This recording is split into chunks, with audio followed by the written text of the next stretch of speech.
Libertópolis presenta a Gloria Álvarez y José Fernando Orellana en Liberviernes. No me digan que las prisas se perdieron. El estetoscopio está de fiesta. Difícil, ¿verdad? Porque uno viene a un hospital porque aquí piensa que uno va a tener la ayuda, pero casi no hay medicina. Esto está muy difícil, ¿verdad? Porque estamos viendo que la gran cola que hay, ¿verdad? Entonces sí es necesario que el nuevo gobierno, como dicen los muchachos, se ponga las pilas, ¿verdad? Vengo de Petén y necesito que sí me atiendan, porque venimos pagando pasaje bastante y ya pagué el pasaje de regreso y ahora que no me atiendan hoy, ¿qué voy a hacer? Pero nosotros, como no, tenemos que sufrir aquí pasando penas porque desde las 5 de la mañana para esta hora que nos dicen que no nos atienden, ¿qué nos queda? Me apoyé de sus hombros como un cobo a su muleta y le dije, ¿qué hago, princesa? Tiene un papel de receta. Muy buenas tardes, tengan todos los que están ya en sintonía de esta nueva emisión de Líder Viernes. Como siempre es un gusto para mí, José Fernando Orellana, poderlos acompañar. Son las 6 de la tarde con 4 minutos y estamos junto a Gloria Álvarez, como todos los viernes. Gloria. ¿Qué tal, José? Realmente un programa muy especial, sobre todo para aquellos que están cansados de la situación en el pésimo, nefasto sistema de salud guatemalteco. Hoy nos acompaña Alfonso Abril. Él acaba de lanzar este libro y se llama Del monopolio a la libertad. Una propuesta para reformar el Instituto Guatemalteco de Seguridad Social, el IGSS, que pues tiene una deuda multimillonaria, más que nada por lo que el Estado le debe al Instituto Guatemalteco de Seguridad Social, que como todas las propuestas de bienestar social y que vienen de ese buen corazoncito socialista, al final cuando se ponen en práctica paran siendo un desastre financiero. Y hoy vamos a estar hablando de este libro que trae dos propuestas, lo cual creo que es muy valioso, José, porque siempre nos estamos quejando de cómo están las cosas, pero pocas son las personas que se toman la molestia de comprender la raíz del problema. La mayoría de guatemaltecos ni siquiera entiende cómo funciona el IGSS, ni cómo se financia. Todo el mundo da por sentado, bueno, sí, me quitan una parte de mi sueldo, ya está, y nos quejamos del problema, pero esta realmente es una invitación para entrar a profundidad, a comprender primero cómo llegamos hasta donde estamos y por qué es imposible, es insostenible. Una de las cosas que dice Alfonso es que si el sistema sigue así, para el año 2029 el IGSS simplemente va a colapsar. Y si sigue existiendo, no va a ser para beneficiar a ningún trabajador. Así es, Gloria. Así que, Alfonso, bienvenido. Muchas gracias por la invitación. Y creo que el punto de partida es decir que el IGSS, que no se está proponiendo en el libro privatizar el IGSS. Uh-huh. Lo que se está proponiendo es desmonopolizarlo. Yo recuerdo la cita de Frédéric Bastiat, y con ese empiezo el libro. Dice, lo peor que le puede suceder a una buena causa no es que sea plenamente criticada, sino que sea ineptamente defendida. Con esto en mente, pues, ante un problema tan complejo, en una hora de radio no se puede explicar. Por lo tanto, me decidí, toda la investigación que tenía acumulada, decidí plasmarla en un libro, y de esta manera, pues, los ciudadanos podemos tener un arma poderosa, que es la información, que son los argumentos, para acompañar en esta lucha para reformar esta institución. Usted ya lo dijo, es una institución que da un muy mal servicio, una institución que ha cometido muchos casos de negligencia médica, pero asimismo hay muchos guatemaltecos que la consideran una institución solidaria, humana, y pues que a muchas familias pues las ha ayudado con sus problemas de salud. Sin embargo, la idea del libro es cuestionar unos paradigmas que hay detrás de la mente de muchas personas en cuanto a esos ideales, y sostener que pues el problema no solo es de administración o de corrupción, sino que detrás de la ineficiencia del IGSS hay un problema de diseño. Y ese precisamente es algo bastante interesante en tu libro, porque tú mismo haces referencia a una de las personas que estuvo encargada del diseño del ICS y que en diferentes pues frases que tú vas acumulando reconoce que ese diseño no funciona. Entonces, si una persona que estuvo involucrada en la creación de esta institución es capaz de reconocer que la manera en que se desempeñó no es eficiente, pues ya ahí ya tenemos una buena alarma, ¿no? Sí, usted se está refiriendo a Óscar Barahona. Ajá. Óscar Barahona Streber fue quien fue el ingeniero intelectual del instituto en los años 40 cuando se creó. Él fue llamado, él es un chileno, y fue llamado junto con un costarricense a venir a Guatemala a hacer un estudio financiero actuarial y empezar la seguridad social en 1948. Es decir, a ellos los contrató Juan José Arévalo como pues, los creadores del instituto. Y hablando de Juan José Arévalo, tengo una cita bien importante que da Juan José cuando va a la lección inaugural del instituto. Y dice: estoy tranquilo, estas son palabras de Juan José Arévalo en 1948. Estoy tranquilo porque la institución está encomendada a personas de jerarquía moral y cívica superior entre nosotros. Hay un par de ideas detrás de esta cita. Primero, Juan José Arévalo confió la institución en personas de jerarquía moral y cívica. Definitivamente eso ya no es la realidad.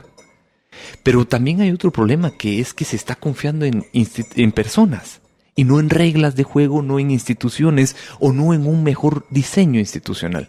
Entonces eso es lo que debe cuestionarse. Es que, y el problema está ahí, regresamos a esta famosa frase, de que el problema de una política pública está en juzgarla por sus intenciones y no por sus resultados. Y empezás el libro, antes de empezar cualquier cosa, con una frase. Dice: a la memoria de Manuel Ayau, quien trozó el camino. A los trabajadores que han pagado el ICS durante años sin recibir nada, absolutamente nada, a cambio. Y esto fue lo que me llevó a elegir la canción del principio, que con la que empezamos el programa. Que por cierto, el audio, la canción es de Juan Luis Guerra, pero el audio mezclado es de Guatevisión, de las inolvidables de Guatevisión. Pero ayer que estaba buscando cada canción para ponerla en el programa, nos pareció bastante apropiado con Gloria ponerla por el hecho de que, al final de cuentas, esto es lo que ha demostrado ser el ICS a través de los años. A través de los años. De hecho, el año pasado tuvimos un programa, no sé si fue el año pasado o el antepasado, tuvimos un programa en el que veniste vos y vino Luis Linares. Sí, el libro me ha tomado 2 años de investigación, no es un esfuerzo de un día para otro, y desde ese día que me invitaste a participar en tu programa, yo estoy investigando el tema. Sí, de hecho, desde que me enteré que Alfonso estaba trabajando en eso, pues lo invité al programa, estuvimos acá, hubo ese debate, que más que debate fue una discusión, porque Luis Linares se puso bastante enojado y se exaltó bastante a la hora del programa. Luis Linares es un investigador laboral, analista político de ACIES, y lo invitamos a debatir el tema del que vamos a hablar hoy con Alfonso, y simplemente al final no le quedó otra más que pues seguirse escudando con el argumento emotivo con el que muchos socialistas se escudan a la hora de hablar del ICS, porque los argumentos económicos que están en este libro, los argumentos políticos y jurídicos que también están en este libro, no los tiene el socialista que sigue defendiendo el ICS a pesar de la situación en la que está. A pesar de la situación en la que, por ejemplo, hay casos de corrupción grandísimos, como el caso de ICS Pisa, en los cuales se ha demostrado que el ICS únicamente es una institución en la que un pequeño grupo se beneficia de seguirle, pues al final, quitando a todos los guatemaltecos una parte de sus ingresos. Yo tengo un comentario con tu comentario. Yo sí sostengo que Luis Linares tiene muy buenas intenciones y que es un investigador serio. Yo no podría descalificarlo con que su idea es con malas intenciones. Sin embargo, hay un paradigma detrás de sus conceptos que hay que romper. Y es la idea de que, creo yo, no puede haber lucro en los servicios de salud y en los servicios de pensiones porque son servicios muy humanos. Y entonces parte de mi investigación era demostrar que en un país, Chile, donde las empresas privadas administran los fondos de pensiones, lo hacen con mucha mayor eficiencia. Es decir, se recuerda la cita de los chinos que dice: no importa si el gato es blanco o negro, lo importante es que cace ratones. Exacto. Sin embargo, aquí hay un argumento ético, no utilitario, que debe defenderse. Y es que la ética de lucro, si no en el proceso no hay estafas, no hay corrupción, no hay violencia, debe defenderse porque no hay nada malo en el proceso de intercambio entre dos personas. Y en este sentido, quienes terminan perdiendo cuando hay una administración estatal que maneja con mucha corrupción, con mucha ineficiencia los recursos de los trabajadores, pues se ve en detrimento el esfuerzo que hace cada trabajador. A ver, me explico. Cada trabajador le cuesta plata mes a mes que tiene que aportar al seguro social, y que esto se despilfarre duele. Exacto. Es decir, y es moralmente inaceptable que, siendo un país pobre, esta plata pues no se utilice de la mejor manera. Por lo tanto, yo creo y sostengo en el libro que sin competencia hay incompetencia. Y además, yo creo que lo que tiene tu libro es que mientras uno va leyendo las realidades económicas, las personas que supuestamente tienen ese argumento humano y pobrecitos los pobres y los trabajadores, al leer esto, de verdad se deberían de sentir indignados, porque aquí es donde uno se da cuenta que el ICS, en lugar de estar beneficiando a las personas más necesitadas, está, como ha pasado con otras instituciones del Estado, favoreciendo a muy pocas personas. Tú tienes aquí unas estadísticas que son espeluznantes, refiriéndote a, por ejemplo, una que hay acá. El promedio de los sueldos devengados por los trabajadores que contribuyen al instituto equivale a 4.109 quetzales. O sea, todas las personas que tienen ICS en promedio reciben un salario de 4.000 quetzales al mes.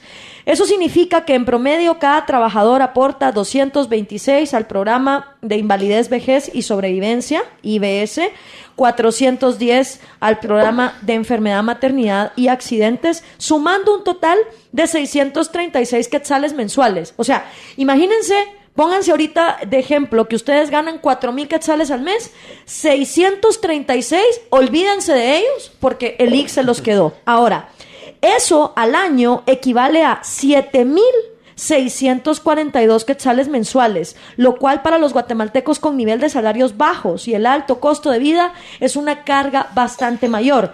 Ahora, uno diría, bueno, yo pongo 7.000 quetzales al año ganando 4.000 quetzales al mes, pero voy a recibir un servicio de super calidad. Y eso no es lo que ocurre, porque entonces cuando seguimos leyendo, resulta que el trabajador ahí está como tontito todos los meses, desde hace 60 años, poniendo su parte, mientras que el Estado, porque el ICS se supone que se financia mitad trabajadores y empleadores, mitad el Estado. Trabajadores y empleadores ponen su mitad, su 50%, pero el Estado ha brillado por su ausencia y en 60 años ha acumulado una deuda de 35.000 millones de quetzales, con lo cual cuando ese trabajador renuncia a ese dinero y se enferma, va al hospital y no alcanzan los insumos porque hay una deuda acumulada durante 60 años de 35.000 millones de quetzales. ¿Cómo es posible, Alfonso, que se llegó a esto y nadie dijo nada? Mire, Gloria, me encanta cómo habla cuando uno tiene números en la mano.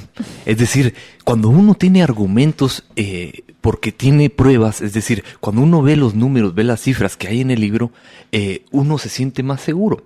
Yo invito a todos los lectores, a todos los que nos están escuchando, que adquieran el libro. Es decir, esto nos va a dar herramientas, nos va a dar armas para poder defender una idea que a mi juicio es noble y contribuye a la libertad y al Estado de Derecho. El libro se llama Del monopolio a la libertad, ya está disponible en Amazon en la versión digital y está también en venta en Sofos.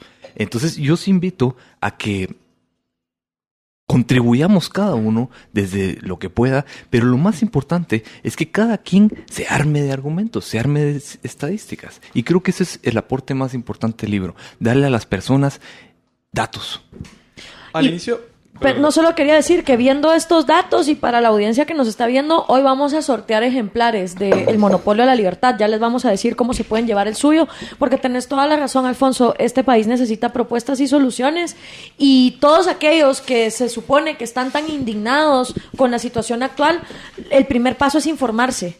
Porque si uno solo se queja desde la ignorancia, no va a poder cambiar nada. Y este es un tema que le interesa a todos. Sí. A todos nos afecta los problemas de salud y a todos nos va a afectar un futuro de jubilación.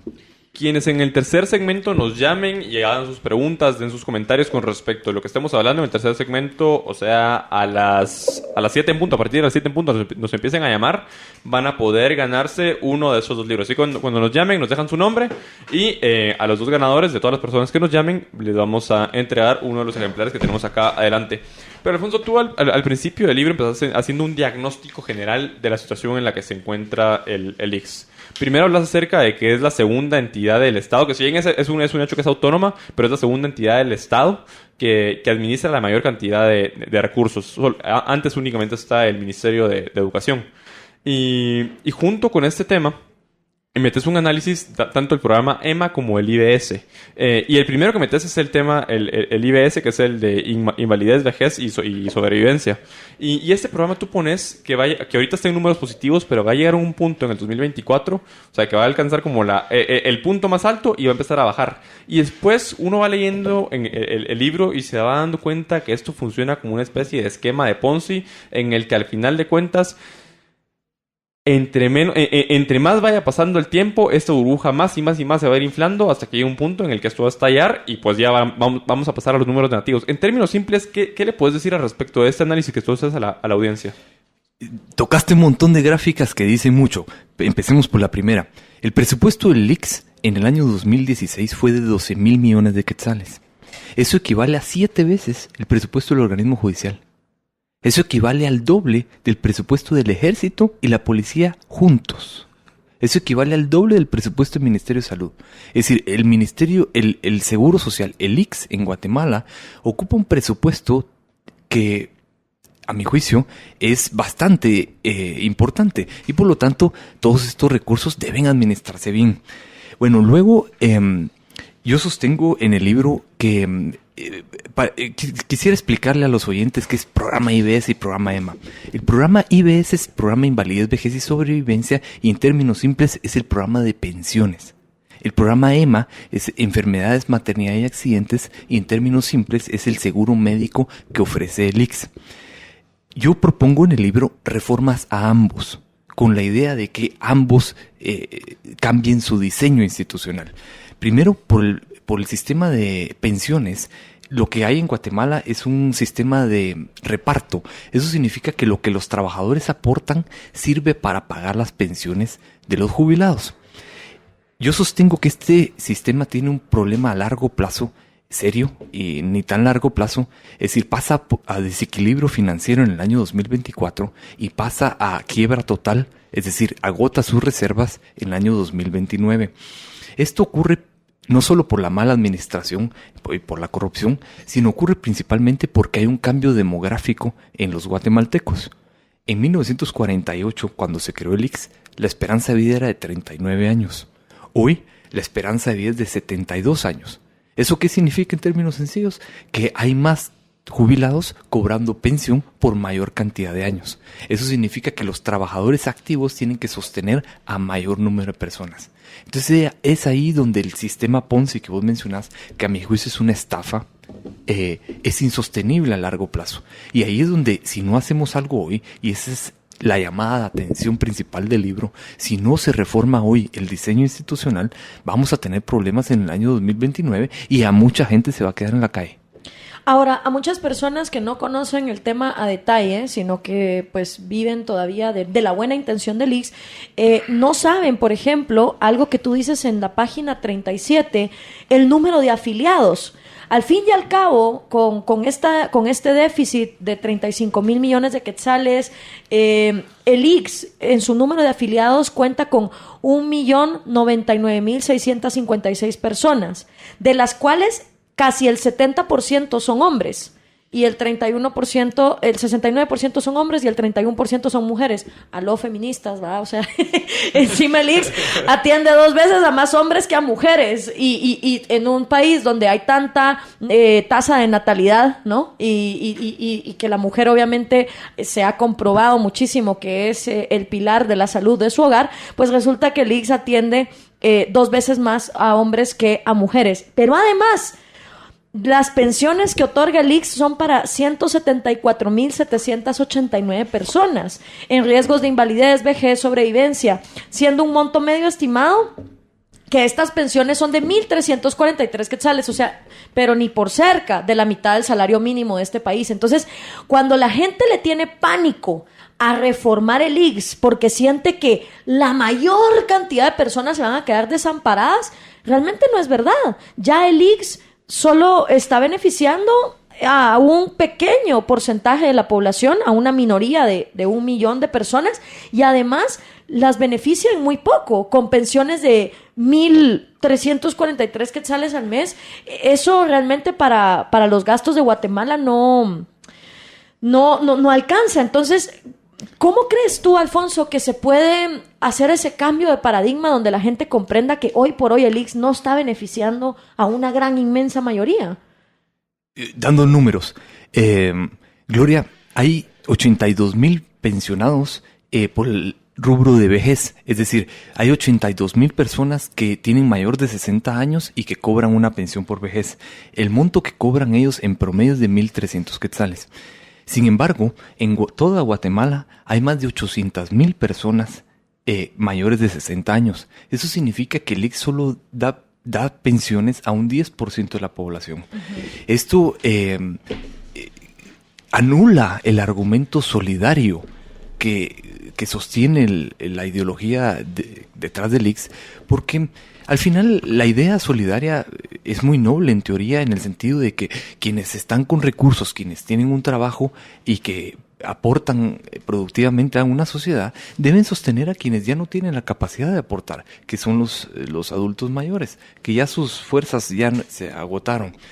Sin embargo, si tenemos a un 90% de la población, hay que cuestionar realmente si el IGS está cumpliendo su función. Y en este sentido, pues, hay mejores modelos, hay mejores diseños que han demostrado traer mejores resultados. Entonces, yo creo que hay dos enemigos a reformar el instituto. Y a estos dos enemigos creo yo que hay que vencerlos con un buen debate, con buenos argumentos. Y el primer argumento es, el primer enemigo es todas las personas que rentan con el instituto. Por supuesto, el instituto tiene muchísimos recursos, tiene proveedores de medicina, sindicatos, etcétera. No quiero entrar en detalles. Uh-huh. Sin embargo, yo creo que la oposición más grande es una oposición ideológica, que ve en el instituto un sistema solidario que ayuda a que tengamos más armonía en la sociedad, que se persiga un bien común. Sin embargo, yo creo que no se logra porque al fin el instituto no está siendo solidario con los más pobres. Quiero explicar este detalle.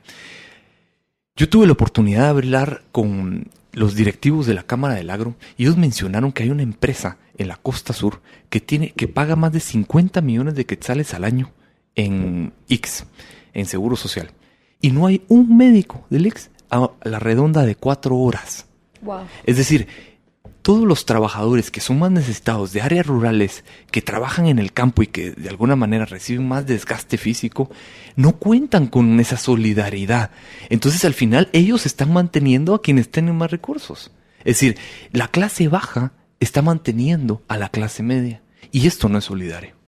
Tenemos que ir a una pausa, pero cuando regresemos vamos a seguir hablando con Alfonso Abril. De más está decirles que pueden dejar sus comentarios, sus dudas, sus preguntas en Twitter, en Facebook. Nos encuentran como Libertópolis Radio. Volvemos con más en Liber Viernes. Ahora puedes ver todos los programas de Libertópolis por Facebook Live. Facebook.com/Libertópolis. Transmisiones de Libertópolis por Facebook Live en directo. Disfruta de nuestros programas y dale compartir. No me digan que no tienen anestesia. No me digan que el alcohol se lo... Continuamos con más en Liber Viernes. Saludos a Juan Bascur, que de hecho nos escucha desde Chile.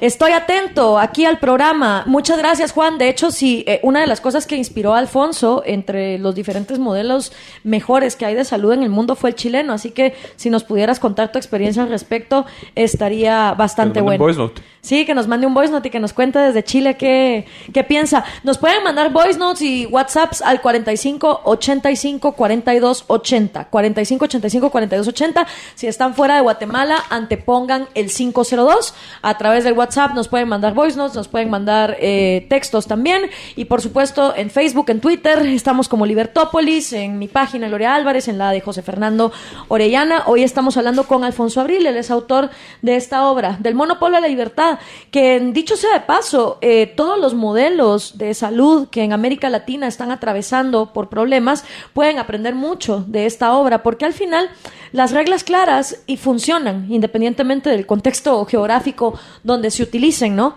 Y pues estamos conversando con él. Si ustedes tienen dudas o comentarios, los pueden hacer llegar.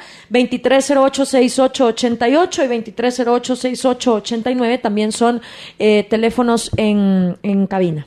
Quisiera que entráramos ahora ya con lo que te inspiró para plantear estas dos ideas de reforma que planteas en tu libro, porque al final lo que hace Alfonso en el libro es primero hacer un diagnóstico de la situación del ICS en Guatemala, después pasar y mencionar todos los problemas que tiene, después pasar a mencionar como sus fuentes de inspiración para plantear la propuesta y mencionar ejemplos concretos de lugares en los que ha funcionado, como Chile particularmente, que es el capítulo 3, que se lo dedica completamente al caso de Chile, y por último pasa a mencionar ya las propuestas y su modo de ejecución, y no solo eso, sino en serio, o sea, se tomó el tiempo de hacer una especie de iniciativa de reforma a la ley, a la ley que pone en los anexos.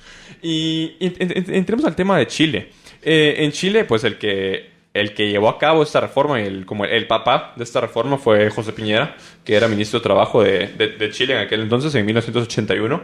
Y hay algo que me parece, una cita que pones acá, Alfonso, en tu libro, de José Piñera, que dice: se debe hacer que la reforma sea opcional. Se debe dar a los que ya están en el sistema actual la opción de permanecer en él o cambiarse al nuevo sistema.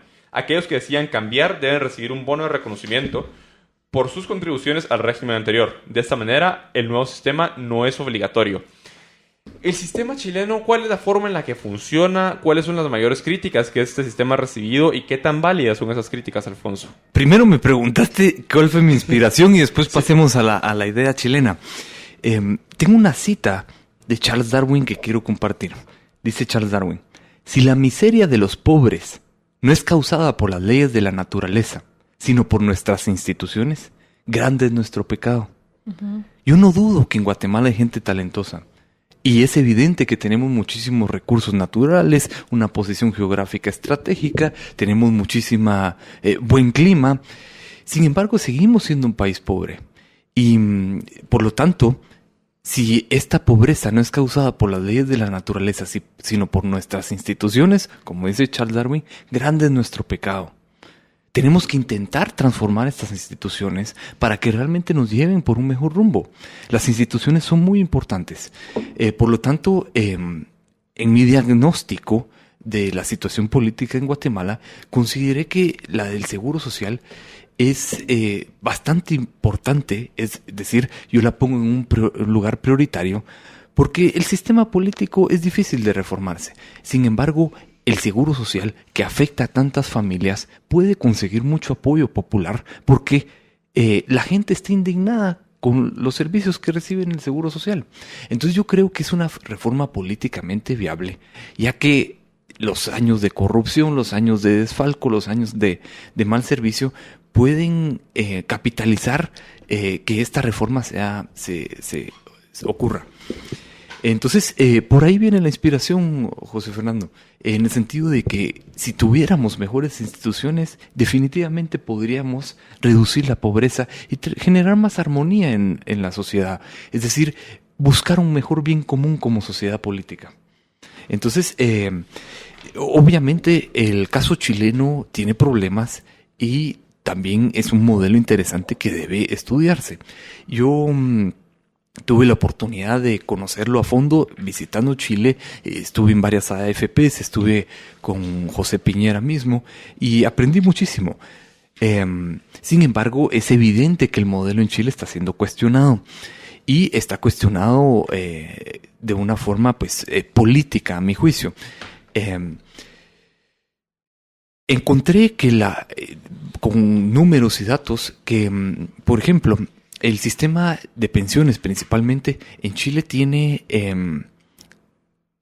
un problema serio y es que ha aumentado la esperanza de vida. Cuando José Piñera diseñó el modelo en Chile, la esperanza de vida era de 67 años. Hoy, para las personas que empiezan a jubilarse, la esperanza de vida es de 92 años.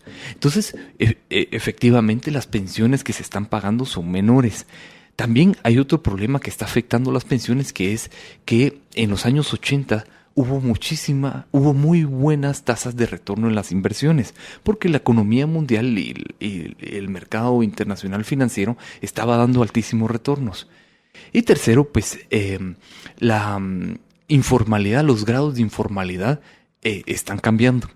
Es decir, hay ahora mucha gente trabajando freelance en vez de trabajando como obreros en fábricas. Entonces la economía, la revolución digital, la revolución de robots está transformando los procesos productivos. Por lo tanto, estas tres variables ponen en riesgo el sistema chileno y yo sostengo, por eso hago dos propuestas, la propuesta A y la propuesta B. Yo sostengo que ningún sistema de pensiones a largo plazo va a ser sostenible si la esperanza de vida de promedio llega a 150 años.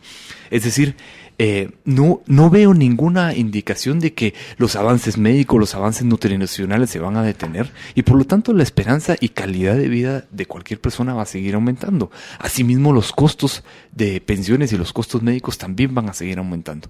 Por lo que yo no, si ustedes leen bien el libro, yo no propongo el sistema chileno. Yo propongo que haya libertad. Es decir, que si el trabajador no confía en el Estado para su pensión, que no pague con el Estado. Si el trabajador no confía en empresas privadas, que no se vaya con empresas privadas. Si el trabajador confía en sí mismo, pues que confíe en él. Por lo tanto... Si quiere meter el dinero bajo el colchón, que sea libre de hacerlo. Exactamente. Entonces, yo sostengo en el libro que el ideal liberal es que no haya compulsión. Es decir, por algo muy legítimo, que es ¿cómo me voy a pagar mi pensión? ¿Cómo voy a financiar mis últimos años de vida? Pues si yo hago un arreglo con mis hijos, si yo logro tener buenas oportunidades de empresariales, de negocio, o si me decido retirar en un velero y gastar poco. Es decir, es una decisión muy personal en la cual el Estado no se debe meter. Y yo pongo el ejemplo aquí de que se debe separar la idea... cuando el Estado se mete, toma decisiones políticas y no técnicas. Es decir, toma una decisión a su conveniencia política. Por lo tanto, eso afecta al final los resultados de que pueden obtener las personas. Y esa intervención política me lleva a mí el ejemplo a la idea de tal cual la civilización occidental lo vivió durante varios siglos, la idea de separar la iglesia del Estado. Uh-huh. Y hasta que se separó la iglesia del Estado, la iglesia dejó de politizarse tanto. Por supuesto que hay algo de política. Sin embargo, ya no es como antes. Es decir, ya la iglesia...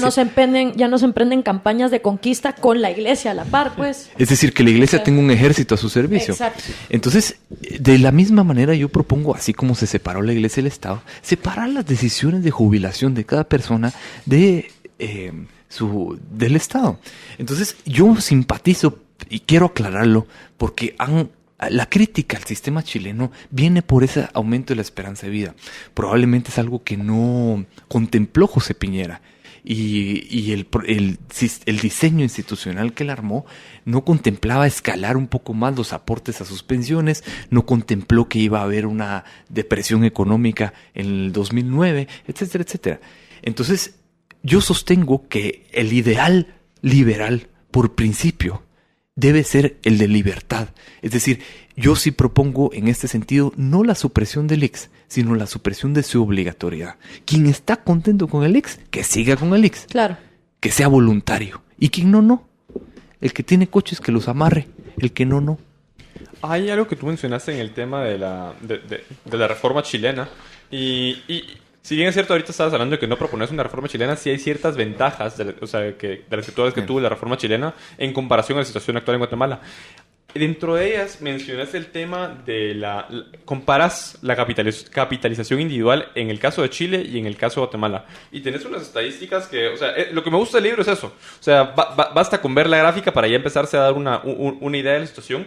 Y a pesar de que tiene sus defectos, el sistema de capitalización individual en Chile, ¿cómo ha funcionado y qué tan efectivo ha sido en comparación a la situación en Guatemala? Bueno, yo tengo los datos de que el trabajador que logró pagar su seguro, su fondo de pensiones por más de 30 años, recibe una pensión de lo equivalente al 77% de sus últimos sueldos. Ya vimos que aquí, con el sistema de reparto, el promedio de pensiones que reciben los trabajadores equivale al 33% del sueldo promedio de los trabajadores. Es decir, en Chile, si alguien cotizó por más de 30 años, recibe 77%. Aquí en Guatemala recibe 30 y pico. Todos estos datos están con certeza en el libro del Monopolio de la Libertad, que está disponible en Sophos y en Amazon. Permítanme hacer mi anuncio, porque si no, no se venden los libros. Ya está disponible el libro. Es que cada vez estaban preguntando eso Sí, ya está Facebook, disponible en Amazon. Que en Amazon sí lo han podido comprar, pero que no lo han encontrado en paperback. No está la versión imprenta porque necesitábamos una nueva diagramación, porque Amazon tiene distintos formatos de libro, pero pronto estará. Okay. El libro digital vale $2.99. Vamos a postear el link ahorita en la transmisión en vivo en Facebook. Bueno, con respecto a las estadísticas, a ver, primero hay que partir de que en un sistema de reparto, el dinero se reparte. En un sistema de capitalización, cada trabajador... A ver, en el sistema de capitalización tiene una virtud, y es que el trabajador mantiene la propiedad de sus ahorros. Es decir, cada trabajador aporta una cuenta a su nombre, que es su legítimo derecho, y que esa cuenta va a generar intereses conforme transcurre el tiempo, y de esa manera pues acumula fondos para poderse retirar. En cambio, en el sistema de reparto como el que tenemos en Guatemala, la propiedad privada no se respeta. Es decir, los aportes del trabajador inmediatamente pasan a ser propiedad del instituto, y el instituto los maneja a su discreción. Entonces, al momento que no hay propiedad privada, y si no hay una propiedad colectiva, se deja de fiscalizar. Aquí en Guatemala cada trabajador no sabe cuánto ha aportado al ICS. Uh-huh. Es decir, para su plan de pensiones. En cambio, en Chile, cada trabajador tiene un estado de cuenta y puede exigir resultados a distintas empresas. Y asimismo, cada trabajador puede decidir cambiarse de institución. Quiero hacer ver un aspecto más importante aún, tan importante como el del que se respete la propiedad del trabajador. Y es que en Chile no ha habido un solo caso de corrupción en los 30 y pico años que tiene que existir. Aquí en Guatemala no pasan 3 meses y ya sale otro escándalo de corrupción. Claro. Entonces, creo yo que esa fiscalización de parte de cada ciudadano con su cuenta, donde se puede meter a ver cada mes cuánto dinero generó, sus retornos, donde está pendiente de sus fondos y donde está incentivado a contribuir, porque lo que está financiando es su propia pensión y no la pensión de alguien más. Tenemos unos comentarios en Twitter que dicen: Giancarlo, pagar el ICS debería de ser opcional, decidir pagar ese o seguros privados. Hay ilegalidades, como que te descuentan siempre la cuota, aunque ya hayan pasado 20 años de cuotas. Al cumplir eso, no deberías pagar más. ¿Cómo es eso, Alfonso? Bajo el sistema de reparto que tenemos en Guatemala, se exige que cada trabajador cumpla por lo menos 20 años de contribuir al Seguro Social.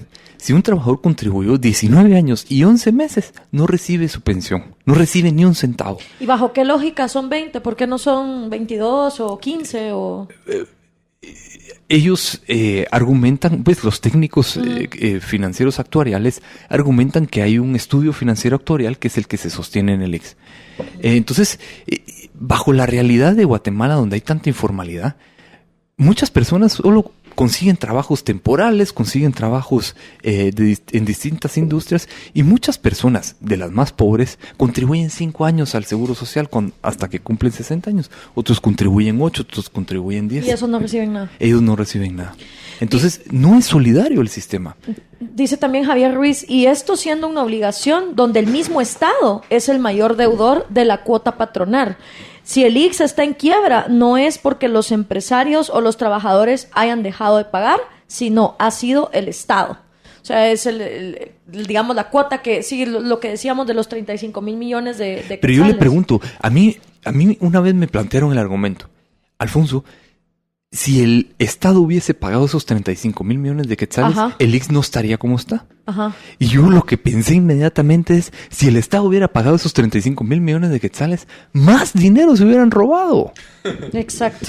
Es decir, el diseño institucional del ICS, por más que le metamos recursos, no va a cambiar sus prácticas, no va a cambiar los resultados que le ofrece al trabajador. En esa línea, Alfonso, ¿qué deficiencias tiene el diseño institucional del ICS que, al final de cuentas, ha terminado por ser lo que Juan José Arévalo bien decía en su discurso inaugural del ICS, con respecto de que, al igual que el resto de instituciones en este país, y le duele a quien le duele, igual que el Ministerio Público, igual que la CICIG, igual que la mayor parte de instituciones, pues padece el mismo mal y es el personalismo? ¿Qué es lo que permite o qué candado no existe en la organización institucional del ICS? Que al final la transparencia, José Fernando. A mí hacer esta investigación, por decirlo así, sudé y tengo un par de canas, yo creo que por eso, porque es muy difícil encontrar información certera. A ver, me explico. Los invito a que se metan a la página del ICS y van a encontrar únicamente elogios para ellos mismos. Es decir, los datos, la información no está accesible. Es decir, la información que vale la esconden, a mi juicio, con malas intenciones. O por lo menos no quieren evidenciar esos resultados para que no se comparen. A mí me costó muchísimo conseguir ese estudio financiero actuarial porque no lo publican. Ese estudio financiero actuarial, por decirlo así, lo conseguí con conectes que estaban de amigos de la junta directiva del ICS. Eso no puede ser así. Es decir, métanse a ver cómo funciona el fondo de pensiones en Chile y van a darse cuenta en la misma página que están todos los datos, están todas las estadísticas. Yo conseguía una gráfica en Chile en 5 minutos y la misma gráfica en Guatemala me tomaba 2 horas. Uno de los miedos que le da a las personas cuando se habla de pensiones individuales, y obviamente como no tenemos el modelo, no lo conocemos a cabalidad, pero ahorita quiero jugar un poquito de abogado del diablo. Si cada trabajador tiene su pensión individual y va ahorrando su dinero, probablemente un trabajador sea diagnosticado de cáncer a los 54 años después de haber estado contribuyendo individualmente a su propia pensión. ¿Qué pasa cuando a ti te diagnostica una enfermedad, no sé, VIH, Alzheimer, cáncer, y tu pensión individual simplemente no alcanza para cubrir los costos que dicha enfermedad da, versus tal vez otro trabajador que toda la vida en su pensión individual pues estuvo ahorrando su dinero y lo más que tuvo fue, no sé, un dolor de muelas? O sea, ¿cómo se compensa cuando hay cuentas individuales? Porque en la buena intención de tener un solo barril donde todos contribuyen, se supone que la lógica es que como es un solo barril donde todos contribuyen, el que pare más enfermo siempre va a haber dinero para poderlo salvar. En cambio, que si cada quien tiene su pensión individual y a ti te da una enfermedad muy costosa de curar, entonces no va a haber dinero. ¿Cómo se resuelve? ¿Cómo funciona esto en el día a día cuando hay pensiones individuales? Usted tocó uno de los puntos más difíciles del tema, especialmente porque las aseguradoras privadas en sus contratos no atienden estas enfermedades. No, yo no conozco ningún seguro médico que cubra el VIH. Es decir, yo quiero pensar en estos términos. La justicia tal cual no existe. Lo que existe es, o el ideal es disminuir la injusticia. Uh-huh. Es decir, la justicia como una idea abstracta no existe. Lo que existe es las maneras de disminuir la injusticia. Entonces, yendo en términos prácticos, por ejemplo, y hablando de las pensiones, no del seguro médico, en Guatemala, si uno no cumple los 60 años, no me pensionan.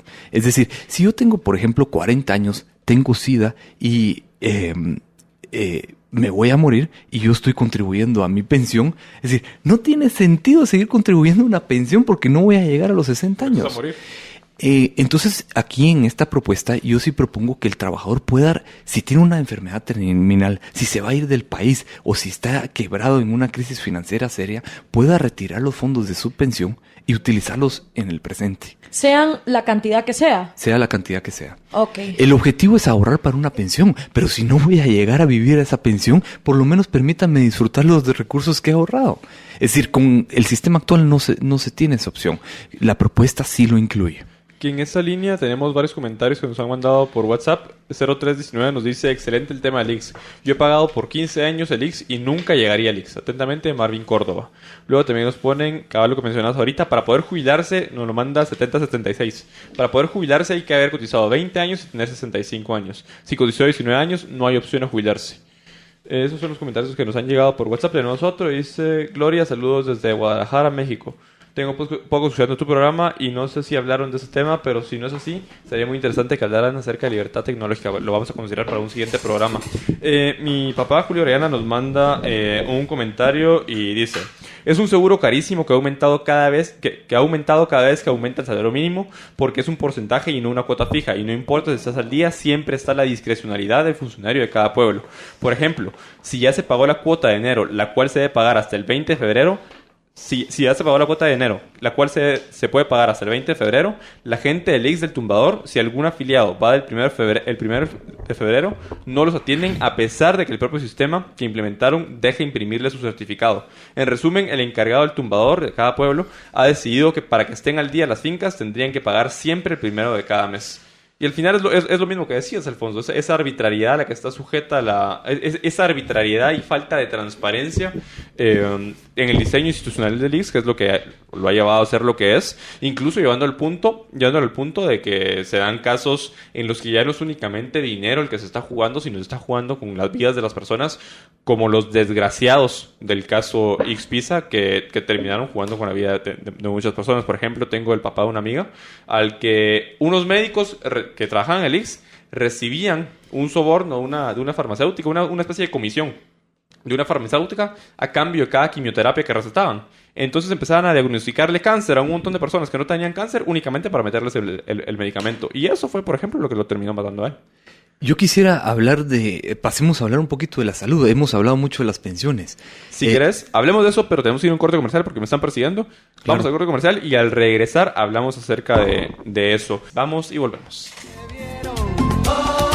Y que el hilo de coser fue bordado en un mantel.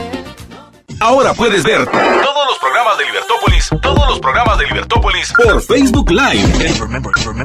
Facebook.com/Libertópolis. Transmisiones de Libertópolis por Facebook Live en directo. Disfruta de nuestros programas y dale compartir.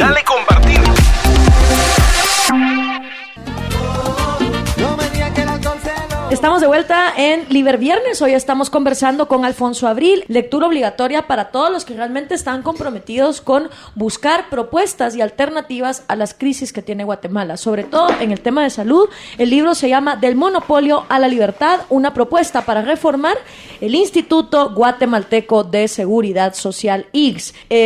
Antonio Gómez nos pregunta: ¿podría por favor Alfonso volver a contarnos acerca de las diferencias entre su propuesta 1 y su propuesta 2? No me han quedado claras. Ahorita vamos a entrar a esa propuesta, pero antes de entrar a esa pregunta, que si querés la dejamos en el tintero, que es cabal como la parte final del libro de Alfonso, entremos a lo que estaba mencionando Alfonso del tema que ya habíamos hablado mucho de las pensiones, pero no habíamos hablado acerca del seguro médico.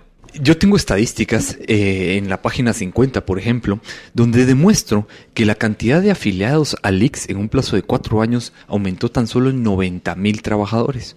En cambio, la cantidad de personas, familias que adquirieron un seguro médico en Guatemala, privado por supuesto, ascendió a 800,000 personas. El seguro médico del IX ofrece, el contrato asigna de que no cobran deducible por uso. Atienden enfermedades preexistentes y atienden enfermedades terminales. Esto no lo puede ofrecer ningún seguro médico privado. Siempre cobran deducible, siempre atienden límites, ponen límites a las enfermedades terminales y ponen límites a las enfermedades preexistentes. Sin embargo, el IX no. A pesar de esto, demuestra que la gran mayoría de personas ha preferido contratar un seguro médico privado que este seguro que ofrece todo el IX. Y esto cae a cuestionar porque hay que preguntarnos por qué la gente prefiere los seguros médicos privados que el seguro médico del IX. Pues la razón es el servicio, la calidad de servicio. Es decir, yo creo que hay un elemento importantísimo en la decisión de las personas, en el sentido de que la gente no confía en el seguro social. Si la gente confiara en el Seguro Social, esta creciente demanda la hubiera captado el Seguro Social.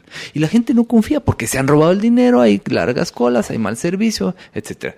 En el libro también, en un anexo, yo pongo muchos casos de testimonios de usuarios donde comentan pues las crisis que han sucedido, pero también quise ser objetivo y pongo testimonios positivos y negativos del ICS. Bueno, quiero dar un punto más, que este es el más importante del libro en el tema de médico. El libro se titula Del monopolio a la libertad. Yo considero que sin competencia hay incompetencia. Entonces, hay que tener mucho cuidado en los detalles de la reforma, porque no tiene sentido pasar de un monopolio estatal a un monopolio privado. Totalmente. Entonces, yo hice un análisis de la ley de la actividad aseguradora, es decir, de la ley que el marco regulatorio de las empresas de seguros médicos, y es nefasta. Es decir, esta ley de la actividad aseguradora lo que hace es crear un cartel, lo que hace es que los pocos empresas aseguradoras no tengan competencia porque crean altas barreras. Primero, limitan la competencia internacional y segundo, crean altas barreras para que pequeños empresarios empiecen con pequeñas aseguradoras. Es decir, que un grupo de 3 médicos se organice y empiece a vender seguros en una comunidad alejada.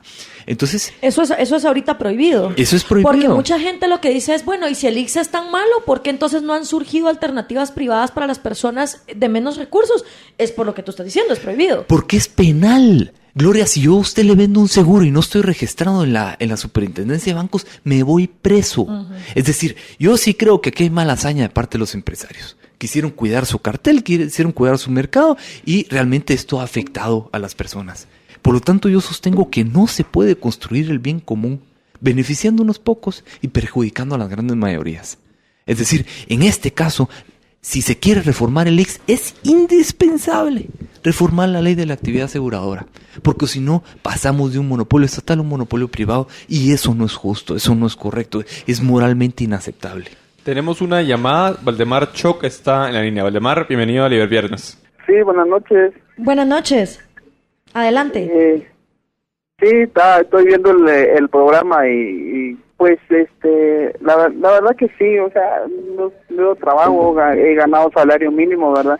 Pero trabajé mucho tiempo en la municipalidad de Misco, pero ahí sí que cuando uno necesita del ICS, ahí sí que no hay nada, ¿verdad? Yo me fui porque tenía, o sea, por algo sencillo, ¿verdad? Por dolor de muela, pero llegué a las 4 de la mañana, logré pasar como a las 11 de la mañana y solo para que me dijeran que me dejaban una cita como 5 meses después y en total que no me dieron nada y salí de ahí, tuve que ir a pagar pues con un médico privado para poder solucionar un poco, ¿verdad? Y solo esa vez que fui, porque actualmente no estoy pagando ahí porque trabajo independiente, ¿verdad? Pero pagué durante mucho tiempo y no.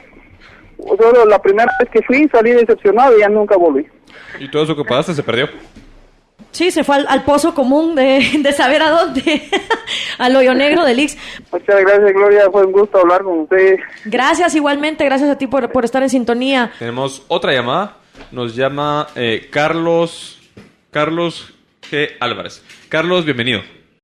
Buenas noches, muchas gracias. Miren, muy interesante el tema que están tocando. Los felicito por eso, el libro me parece muy interesante y por eso me decidí llamarlo.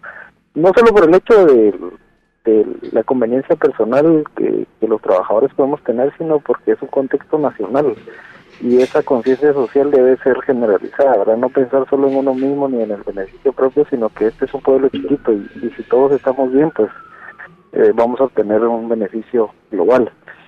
Tengo una duda. Dentro del análisis que tiene el libro, de casualidad habrán tocado el hecho de que el Estado le traslada recursos al ICS porque es una entidad autónoma, pero el mismo ICS también es comprador de los títulos de crédito que el Estado saca, entonces viene siendo como un círculo vicioso, ¿verdad? Yo necesito dinero para invertirlo, para darle al IX, pero el mismo IX es quien compra mis títulos, entonces, y está dentro del mismo estado. No sé si tocó ese tema y muchas gracias. Alfonso. El IX es la institución que tiene más reservas de ahorro en todo el país, y eso le da un poder arbitrario enorme. Estas reservas suman para el año 2016 17.500 millones de quetzales. Estas reservas no solo son del programa de pensiones, sino también hay una parte del programa de salud. Estas reservas están invertidas en 3 tipos de instituciones, y eso está en detalle en el libro. Una parte se van al Ministerio de Finanzas, otra parte se va al Banco de Guatemala, como usted menciona, en instrumentos financieros, y otra parte se va a los bancos del sistema. Yo no conozco los detalles, porque no son públicos, de cómo deciden colocar estos fondos. A mí me da la impresión que esto tiene una carga política fuerte para manipular los índices del Banco de Guatemala, para manipular también en los bancos del sistema privados, ya que son ahorros fuertes.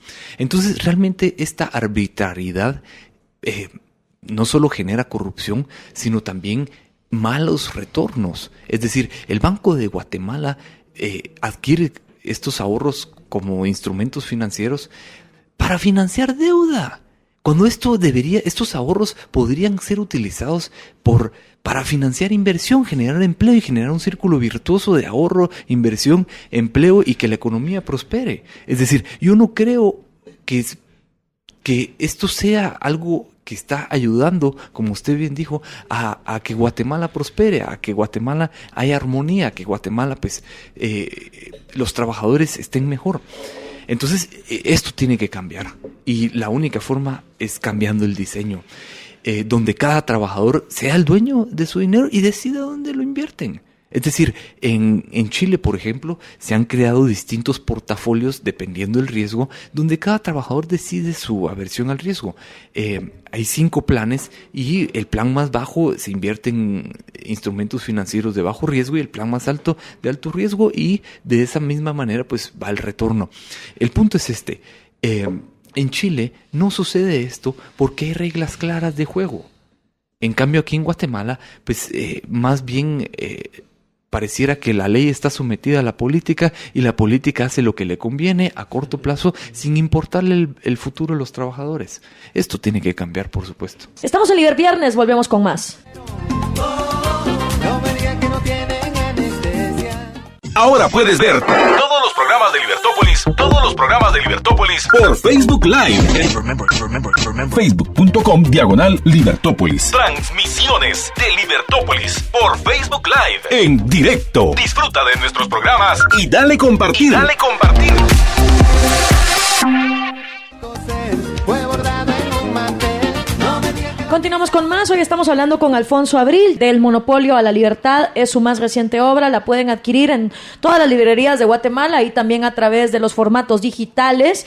Ya está también disponible para que lo puedan adquirir como a ustedes mejor le convenga. Cuando se enseñan propuestas como estas, es cuando realmente se mira quiénes están del dicho al hecho, ¿no? Pues hay mucho trecho, hay muchos que se quejan de la situación actual de Guatemala, pocos son los que realmente le meten cabeza y están dispuestos a dedicarle tiempo a las personas que, como Alfonso, les ha llevado años hacer una investigación profunda para venir con propuestas certeras. Y te preguntaba en el bloque pasado, que nos preguntaban varias veces en Facebook, ¿cuál es la diferencia entre tus dos propuestas? Si pudiéramos hablar de cuáles son tanto tu propuesta A como tu propuesta B, para comprender a cabalidad la diferencia entre las mismas. Las dos propuestas son mejores que el sistema que tenemos. Cualquiera de las dos propuestas mejorarían sustancialmente las condiciones que el IX. Sin embargo, hay diferencias importantes en cada una de las dos propuestas. La propuesta A, así le llamo en el libro, está inspirada en Milton Friedman. Y él tiene varias conferencias donde afirma que no debería haber obligatoriedad del seguro social. Y esto yo lo sustento con la idea de que la esperanza de vida cada día aumenta más. Yo estoy seguro que yo tengo un hijo de 7 años. Este hijo posiblemente, su esperanza de vida posiblemente llegue a 150 años, quizás más. Y cuando esto sea una realidad, no va a ser sostenible ningún régimen de pensiones. ¿Por qué? Porque no se puede esperar trabajar por 30 años y vivir pensionado 80. Es decir, es financieramente insostenible. Por lo tanto, y esta es la propuesta A, es eliminar la obligatoriedad de cotizar en el IX. No se propone privatizar el IX, no se propone cerrar el IX. Simplemente, si se quita la cláusula obligatoria y que sea voluntario, es decir, las personas que están contentas con el IX, que se mantengan en el IX, esta idea pues permitiría realmente validar si el IX cumple una función social o no, es decir, si las personas lo valoran o no. Entonces, la primera propuesta implica una reforma constitucional al artículo 100. Y ahí está el texto que yo propongo de reforma, donde se quita el término obligatorio y se pone el término voluntario. ¿Cuál sería el proceso legal que habría que seguir para poder modificar ese artículo en esa palabra? Se requieren 3 partes. Uh-huh. La primera parte es que haya una iniciativa. Y yo invito aquí a los ciudadanos, ya que con 5,000 firmas de ciudadanos se puede proponer una iniciativa de enmienda constitucional. Y es decir, si nos organizamos y conseguimos 5,000 firmas, podríamos proponer la reforma de este artículo. También tienen iniciativa 10 diputados y también tiene iniciativa el presidente de reforma constitucional. Entonces, lo primero es que entre una iniciativa. Lo segundo es que 2/3 partes del Congreso lo aprueben. Y lo tercero es que haya una consulta popular donde la mayoría vote a favor. Entonces, esta propuesta requiere un proceso político algo complejo. Sin embargo, creo yo que si las personas creen y defienden esta idea, se puede llevar a cabo. No lo considero inviable, lo considero viable. Simplemente se necesitan buenos líderes, que sean buenos comunicadores como usted, Gloria, a cargo de esta batalla. Ahora, es importante este punto porque cuando en el 2019 le toque a todos los guatemaltecos empadronados ir a votar, si a ustedes les hace sentido lo que dice Alfonso en este libro, lo que se ha expresado en este programa, entonces esas son las cosas por las que uno debe salir a votar, no tanto por quién es la cara o el nombre, sino por quién es la persona que está dispuesta a implementar propuestas como estas que van a cambiar las cosas de raíz. Entonces, si usted dice, pues sí, la verdad es que es lógico y me hace sentido que los trabajadores pudieran tener la libertad y no estar obligados al monopolio del IX, sino poder escoger, pues entonces guárdese este programa, compártalo también con las personas que usted conoce que han sido víctimas del IX y reflexiónelo para cuando en el 2019 toque salir a las urnas, prestar atención a quiénes son los políticos que realmente están comprometidos con cambios que son reales. Y hablando de eso, Alfonso, tú llevas 2 años de estar haciendo investigaciones. En todo ese tiempo, ¿se te ha acercado algún político o candidato que te haya dicho, mira, la verdad es que tu propuesta está muy buena, a mí me gustaría hacerla parte de mi plan de candidatura?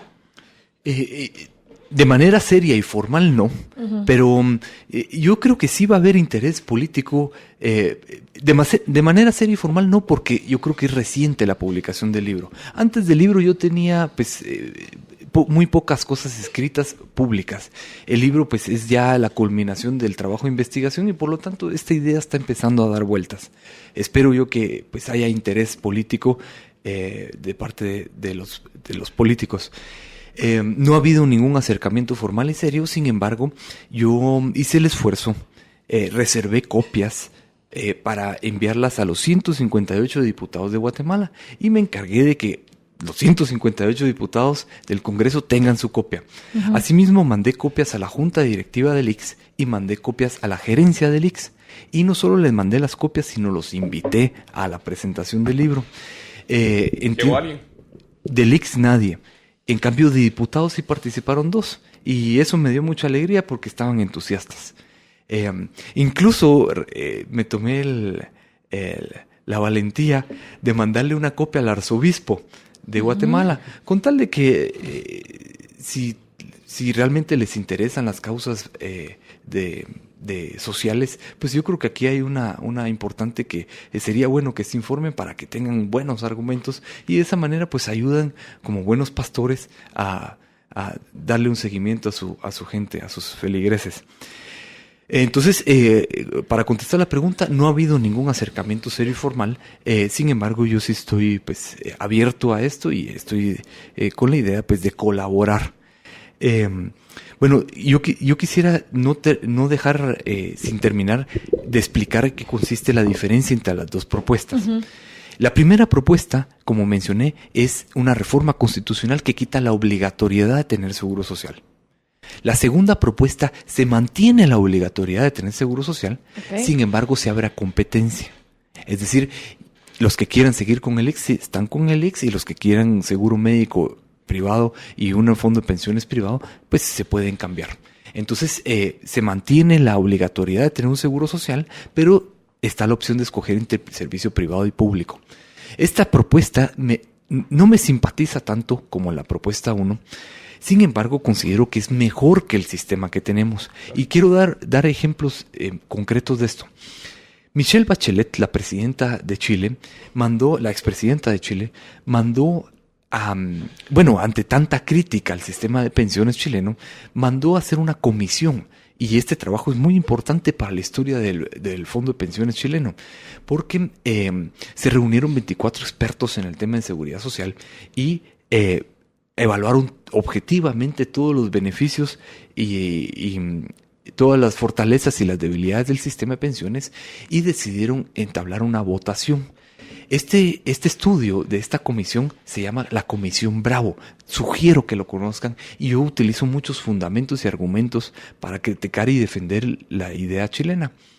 Estos 24 expertos, 13 votaron a favor de mantener el sistema de capitalización individual. Uh-huh. 12 votaron a favor de crear un sistema mixto de reparto y de capitalización individual. Y tan solo uno, persona del equipo, votó a favor de ir al sistema de reparto. Ojo, el sistema de reparto del cual solo votó una sola persona es el que tenemos en Guatemala. Uh-huh. Es decir, la peor opción entre las 3 opciones que ellos tenían es la que tenemos. Entonces, a mí me alegró mucho porque la fuerza política de Michelle Bachelet es importante en el sentido de que tenía el Senado y la Cámara de Diputados con poder mayoritario. Y realmente esta propuesta, pues, reformar el Fondo de Pensiones en Chile era una de sus propuestas de campaña. Entonces, ella con todo el poder político podía traer abajo el sistema de pensiones. Sin embargo, no lo hace. Y yo me imagino que hizo un buen cálculo político porque de hacerlo se traería abajo toda la economía chilena. Es decir, los ahorros de los trabajadores. A ver, los trabajadores tienen ahorrados 215 mil millones de dólares en Chile. Estos ahorros equivalen a cerca del 90% del PIB chileno. Es decir, los trabajadores en Chile son los dueños de las fábricas, de las minas, de las carreteras, de las empresas de vivienda. Es decir, son dueños de la industria grande en Chile. ¿Cómo son dueños ellos de la industria? Pues con su fondo de ahorros. Ellos con sus ahorros, que son invertidos en industrias productivas, ellos terminan siendo los socios capitalistas. Y ellos se benefician porque obtienen los retornos de esas inversiones. Entonces, Michelle Bachelet sabía que si pasaba del sistema de capitalización individual al sistema de reparto, todo ese capital inmediatamente derrumbaría la economía chilena. Entonces seguro iba a colapsar políticamente. Entonces su cálculo político, me imagino que lo hizo bien y decidió no votar el sistema de capitalización a pesar de todas las críticas que tiene por parte de los medios, y decidió mantenerlo por el hecho de que se traería abajo la economía. Esas son parte de los argumentos que yo encontré objetivos sobre las críticas al sistema chileno. Por lo tanto, en resumen, ¿en qué consiste la diferencia entre la propuesta A y la propuesta B? En que una es voluntaria y la otra es obligatorio. Y dentro de la obligatorio, que es la propuesta B, hay para escoger entre el seguro médico privado y seguro estatal. Tenemos que ir a un corte comercial, pero al regresar quisiera que entráramos a la propuesta particularmente sobre un par de dudas que me surgen, jugándolas a abogado del diablo. Primero, el tema de cómo sería la transición del sistema actual a ese sistema. O sea, claro, después de hacer la reforma constitucional y de reformas legislativas pertinentes, pero más que todo esa transición práctica. ¿Cómo sería esa transición práctica? Y por otro lado, la duda que le surgiría a muchas personas ¿y entonces qué pasa si todas las personas se salen del IX y se van al sistema privado? Vamos a un corte comercial y regresamos en unos minutos. Quédense con nosotros.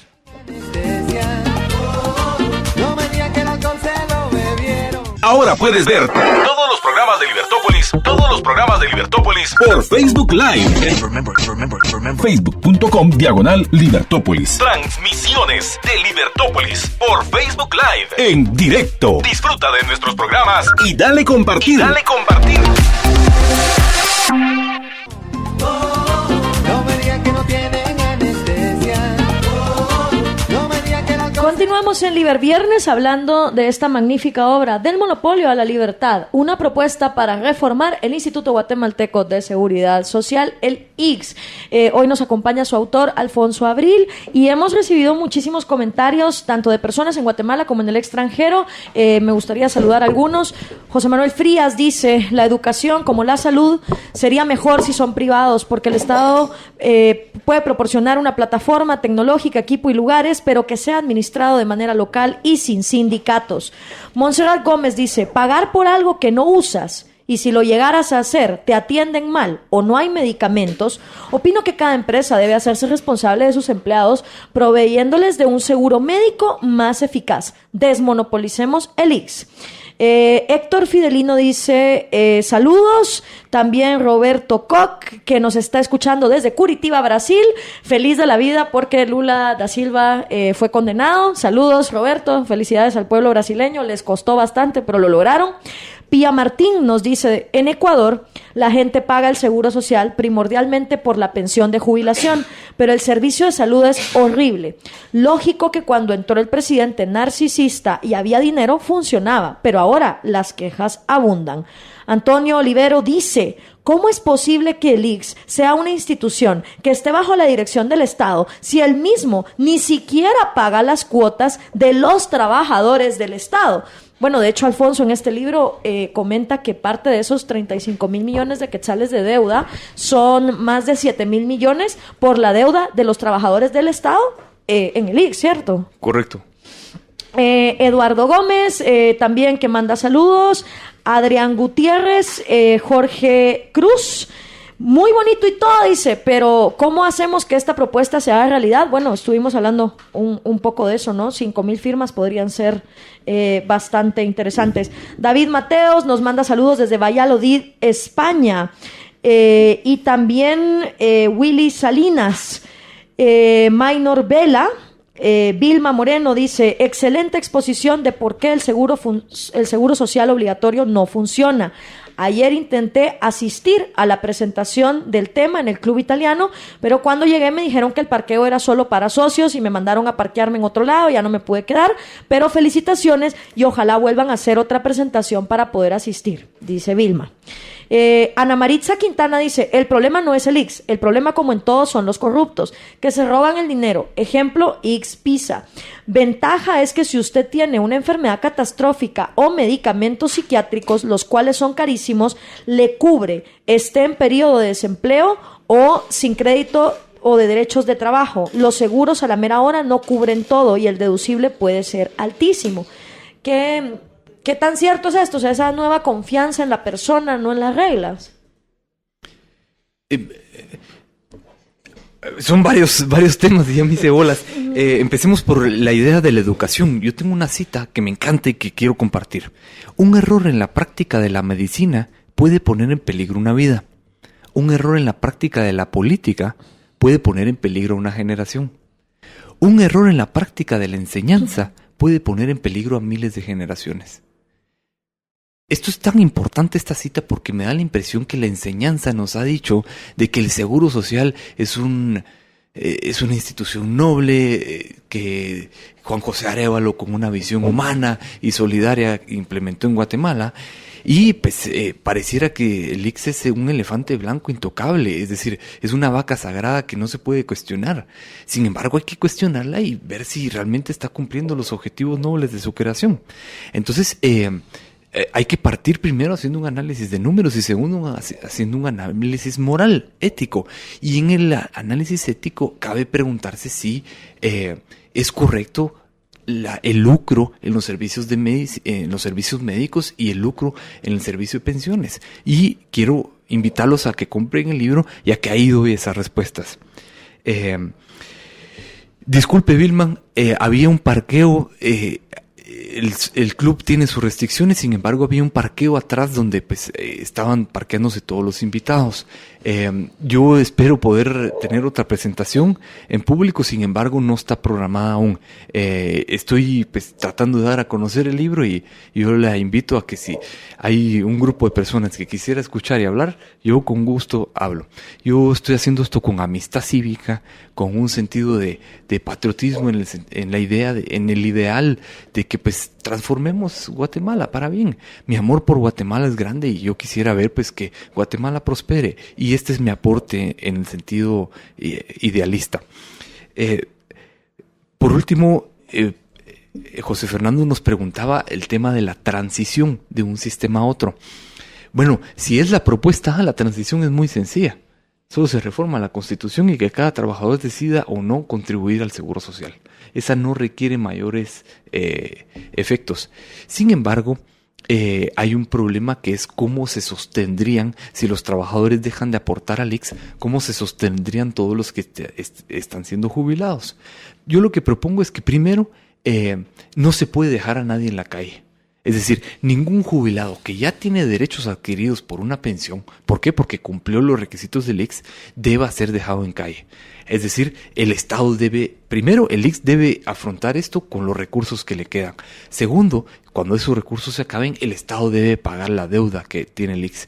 Y tercero, si no alcanzan esos recursos, pues el Estado debe, con impuestos, contribuir a cumplir esas responsabilidades. ¿Por qué todos los guatemaltecos debemos de pagar por las pensiones de algunos pocos? Pues porque es un compromiso adquirido por el Estado. Yo creo que si se va a hacer una transición, se tiene que ver a largo plazo, y en el corto plazo no se debe dejar a nadie en la calle. Entonces, si es una transición difícil, sí hay que hacer muchos análisis financieros, sí hay que sacar recursos de otras partes, pues sí hay que hacerlo. Pero yo sostengo que debe hacerse de manera responsable y prudente, y por supuesto moderado, para que la transición sea posible. Julio Orellana nos dice, es un seguro carísimo que ha aumentado cada vez que aumenta el salario mínimo, porque es porcentaje y no una cuota fija. Y no importa si estás al día, siempre está la discrecionalidad del funcionario en cada pueblo. Por ejemplo, si ya se pagó la cuota de enero, la cual se puede pagar hasta el 20 de febrero, la gente del IX del tumbador, si algún afiliado va el 1 de febrero, no los atienden, a pesar de que el propio sistema que implementaron deja imprimirle su certificado. En resumen, el encargado del tumbador ha decidido que para que estén al día las fincas tendrían que pagar siempre el 1 de cada mes.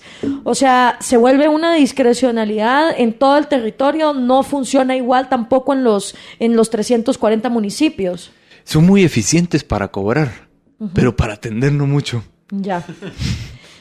Pues muchísimas gracias a todas las personas que se han comunicado con nosotros, que nos han mandado sus comentarios. Recuerden que también nos pueden llamar al aire 2308-6888 y 2308-6889. Creo que es también importante resaltar, Alfonso, que lo que tú estás proponiendo para que las personas pudieran contrastar si funciona o no funciona, en qué países pudieran encontrar referencias para ver, digamos, entre los sistemas de salud más eficientes que hay en el mundo, de los cuales tú te inspiraste en hacer tus dos propuestas. Bueno, el sistema de pensiones más eficiente, a mi juicio, está en Chile, Perú, Colombia y México. Y estos son los sistemas de capitalización. Y aquí hay un tema interesante político, no tanto técnico, y es que se ha dicho, bueno, en Chile lograron implementar el sistema de pensiones de capitalización individual porque había un dictador en el poder. ¿Cierto? Sin embargo, en Perú, en Colombia y en México no era la circunstancia política de una dictadura. Por lo tanto, lo que se requiere más que un dictador es madurez política. Es decir, sensatez en afirmar de que el Seguro Social va a quebrar y que si no se hace nada al respecto, la gente va a quedar en la calle. Entonces hay que considerar que el liderazgo interno y la información que el ciudadano empodere, y por eso este libro creo que es oportuno porque le da información a los ciudadanos, es importante en todo proceso de reforma. En cuanto al seguro médico, es difícil porque hay pocas estadísticas a nivel mundial. Es un tema muy, muy complejo. Yo no soy experto médico y básicamente pues lo que traté de hacer es irme a los principios liberales para crear una propuesta. Estos principios liberales son 3. Primero, que se respete la propiedad privada. Segundo, que haya libre competencia. Y tercero, que haya libertad de asociación. Con estos 3 principios yo estoy seguro que se crean un mercado de seguros médicos, de medicamentos, de laboratorios, de un buen servicio al cliente que dé dignidad al trabajador, no como hoy, que esa dignidad pues está pisoteada, y que de esta manera pues se cree un mejor sistema en Guatemala.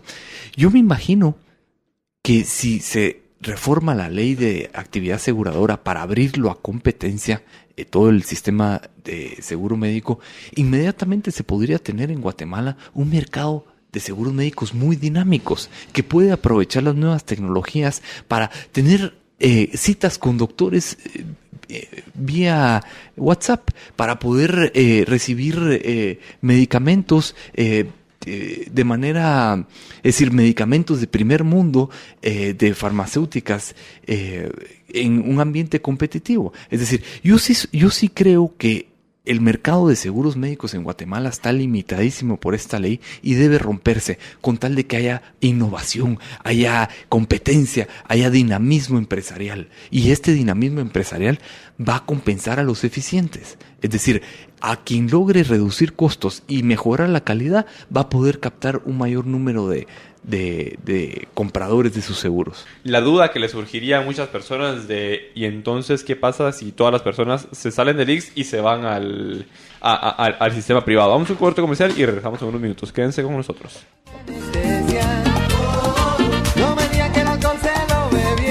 Ahora puedes ver todos los programas de Libertópolis por Facebook Live. Facebook.com/Libertópolis. Transmisiones de Libertópolis por Facebook Live en directo. Disfruta de nuestros programas y dale compartir.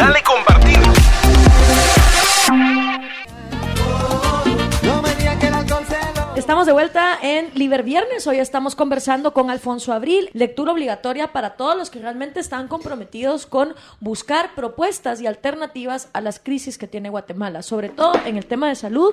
El libro se llama Del monopolio a la libertad, una propuesta para reformar el Instituto Guatemalteco de Seguridad Social, IGS. Quisiera que pasáramos a la segunda propuesta, Alfonso, que la segunda propuesta, como bien mencionabas, o sea, se difiere a la primera por la obligatoriedad, porque ahí no se vuelve completamente voluntario a nivel constitucional el pagar por un seguro, sino, pues, o sea, al final sigue siendo igual, sigue siendo obligatorio contratar un seguro, pero las personas tienen la decisión de con quién quieren contratarlo. Si quieren contratarlo con los responsables de la muerte de un montón de personas por la irresponsabilidad y la corrupción en esa institución llamada X, o si quieren contratar un servicio privado con empresarios que lo puedan brindar y que me atrevería a afirmar que van a ser mucho más eficientes al prestarlo. Y en este caso, cabal, cuando empezás a hablar de la propuesta, hay un punto fundamental en todo esto, y es el tema de la junta directiva y quiénes son los que al final dirigen y toman las decisiones generales del IGS. Porque actualmente la junta directiva del IGS, a mí no me hace sentido, está integrado el presidente de la República, Virgo, la junta monetaria que tiene que estar haciendo en el IGS. En tercer lugar, la Universidad de San Carlos de Guatemala. Qué raro, la Universidad de San Carlos en el 85 particularmente, y ya van a empezar a brincar otra vez, pero en el 85 particularmente, mejor así no suben en la constituyente, pues al final obtuvo un montón de privilegios y prendas que no tiene ninguna otra institución educativa del país, como por ejemplo participar, tener más relevancia en la elección de cargos de magistrados, por ejemplo, o en la posibilidad de promover iniciativas de ley. Pero bueno, la Universidad de San Carlos, que sepan ustedes por qué tiene que estar ahí, el Colegio de Médicos y Cirujanos, que está bueno, el CACIF y los sindicatos de trabajadores. Sin embargo, la propuesta de Alfonso busca cambiar esto y que integran la Junta Directiva, la Presidencia de la República, el Congreso de la República, los trabajadores afiliados al Instituto, al IGS, los trabajadores pensionados por el Instituto y las empresas afiliadas al Instituto. Y me parece también particularmente importante el hecho de que cambias los sindicatos de trabajadores por los trabajadores afiliados al instituto, porque en Guatemala igual, o sea, así como la Universidad de San Carlos y otras instituciones obtuvieron un montón de privilegios con la Constitución, en el caso de los sindicatos, el Código de Trabajo y la misma Constitución les da un poder que ninguna otra asociación tiene. Y en este caso son incluso los mismos sindicatos los que tienen sumida el sistema, no solo el sistema de educación acá en Guatemala. Por ejemplo, tenemos el ejemplo de Joviel Acevedo, que al final, por responsabilidad de ese maldito, es que un montón de niños no tienen acceso a educación de calidad, porque por responsabilidad de él, cada 3 años hay un nuevo pacto colectivo, y por responsabilidad de él, la educación cada vez va para menos. Igual pasa en el caso del sistema del sistema de salud.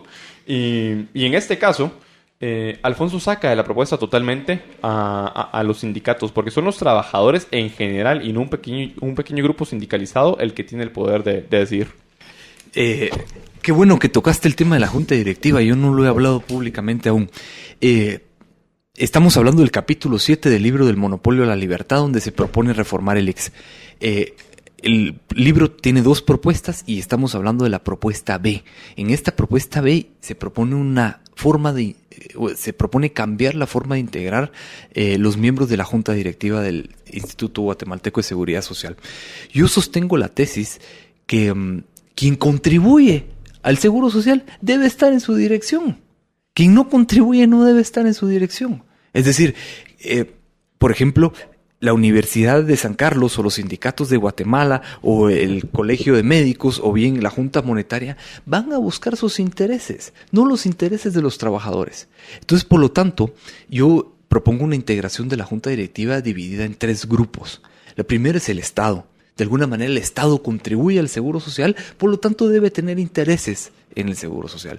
Y 2 puestos de la Junta Directiva nueva propongo que sea uno de parte del presidente de la República, que vaya a ver por los intereses de los trabajadores, y otro puesto que sea un miembro del delegado de parte del Congreso, con miras a que si hay que reformar la ley, él pueda ser el vehículo para reformar la ley del ICS.